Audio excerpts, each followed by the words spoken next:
Hi guys, it's Will Harlow here, sciatica specialist physiotherapist behind Overcome Sciatica, and today we're going to talk about a few pain relief techniques you can use if you're suffering from spinal stenosis.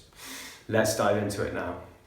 So spinal stenosis is a condition that's characterised by a widespread narrowing of all of the spaces in your spine where the nerves leave the spine from.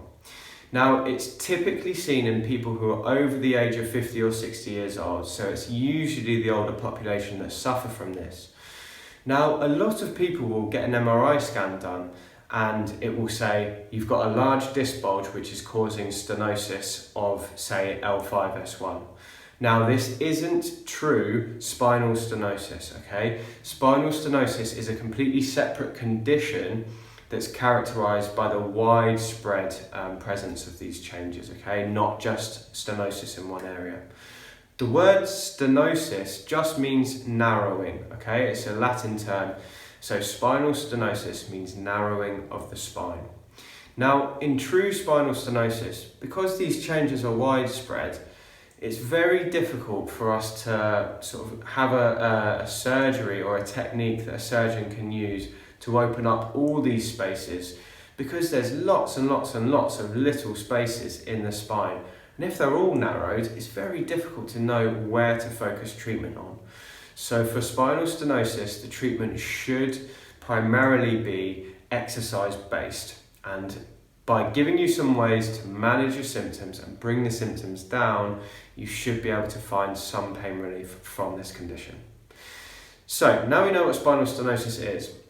Obviously, if you've suffered from spinal stenosis, you'll know that often being upright or walking for a long period of time or standing in a queue, anywhere where you're on your feet basically, is going to lead to pain first in the back and then probably a throbbing pain down the backs of your legs, maybe just in the calves, that worsens and worsens until you stop or sit down.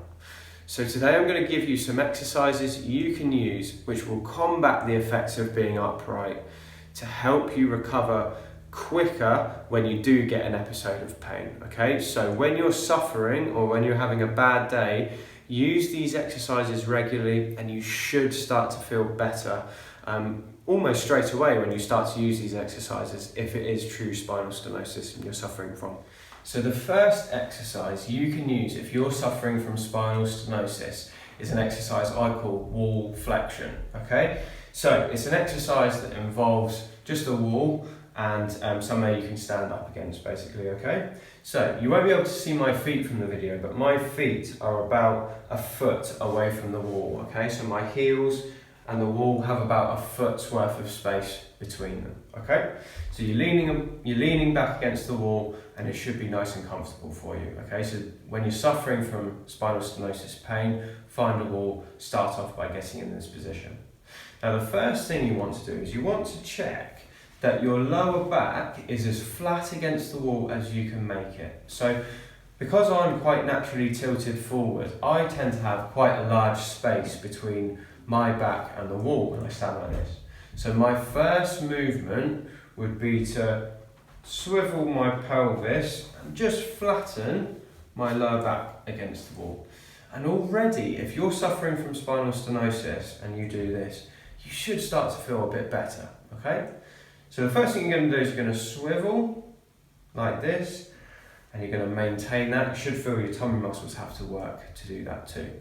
Then you're going to take your hands and put them on your upper legs, and you're just going to let your shoulders and your upper back leave the wall as you slide your hands down to your knees.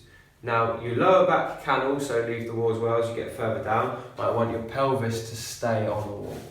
So you slide down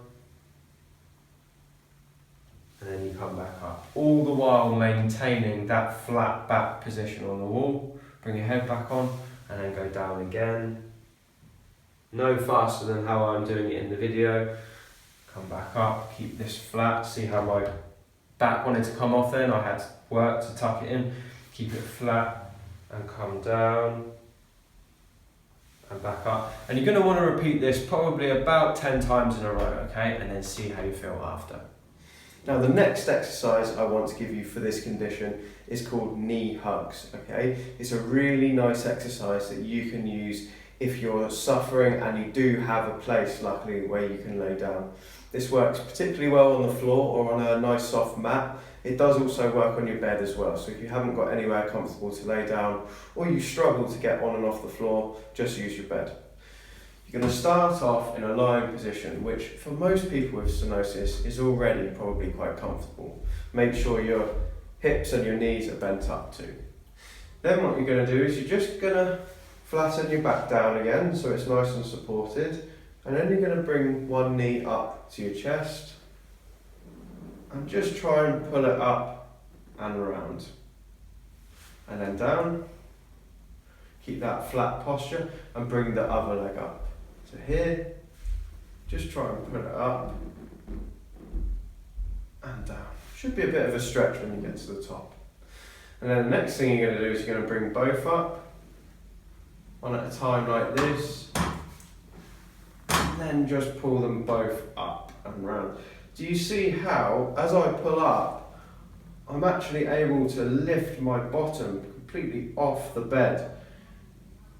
And if you can do that, just keep pulling it up and then letting it down. So you come up and then down, and up and then down. And you're going to repeat that again, probably about 10 times in a row. And that should give you really nice pain relief almost straight away when you stand back up again. So there we have it, guys. 2 fantastic exercises you can use if you're suffering from spinal stenosis and you get caught and you're in pain and you need something that's going to take your symptoms away. Now, these exercises won't fix the problem, it's important to note that, but they are very good at keeping the symptoms under control, which means you can walk further or stand for longer. Now, having strategies like this is extremely important when you have spinal stenosis. So if you enjoyed this video, then share it with someone else who's suffering from this condition, and hopefully it will help them too. If you're on YouTube, subscribe to the channel so you get more videos like this as soon as they come out. And if you're on Facebook, then share this video with either your friends or family or a group of people who are also suffering from spinal stenosis or sciatica as well. If you'd like to hear more about the Total Recovery Program, which is a complete 8-week plan of care for getting better from sciatica from all different causes, then follow the link in the description of this video and it will take you to a page where you can be the first to hear about the Total Recovery Program when it comes out. Thanks so much for taking the time to watch this video, and I look forward to seeing you on the next one.